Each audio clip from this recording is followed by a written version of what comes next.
समांतर श्रेणी के अंदर सूत्र देखा, सूत्र है एनवा पद ज्ञात करने का सूत्र। सूत्र का कौन सा सूत्र है जी? एनवा पद ज्ञात करने का सूत्र। सूत्र है n is equal to a plus n minus one into d. क्या क्या चाहिए? एन चाहिए, ए चाहिए, एन चाहिए और डी चाहिए। चारों होंगे तो निकालेंगे क्या? कोई तीन चाहिए, चौथा हम ज्ञात करेंगे। हर सवाल के अंदर ऐसा ही होता है। इसका इस सवाल में क्या है? इस सवाल में है कि ए पी माइनस तीन माइनस एक बटा दो और दो का 11वां पद ज्ञात कीजिए। अब ज्ञात क्या करना है? 11वां पद। अजी यहाँ पर जो है 11वां पद ज्ञात करना है, इसका मतलब n का मान 11 है और अपने को an ज्ञात करना है। समांतर श्रेणी हमको दे रखी है। प्रथम पद क्या है? माइनस के 3।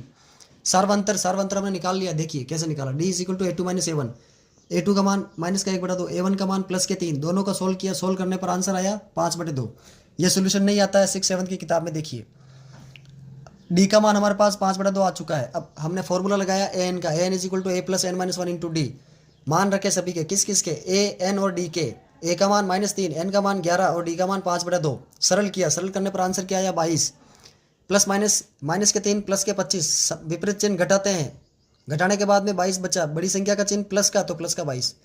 11वां पद क्या है जी? 22। इस प्रकार से समांतर श्रेणी का पहला सवाल कंप्लीट हुआ। कॉन्सेप्चुअली समझना, लॉन्ग वीडियो चैनल पर जाकर देखें।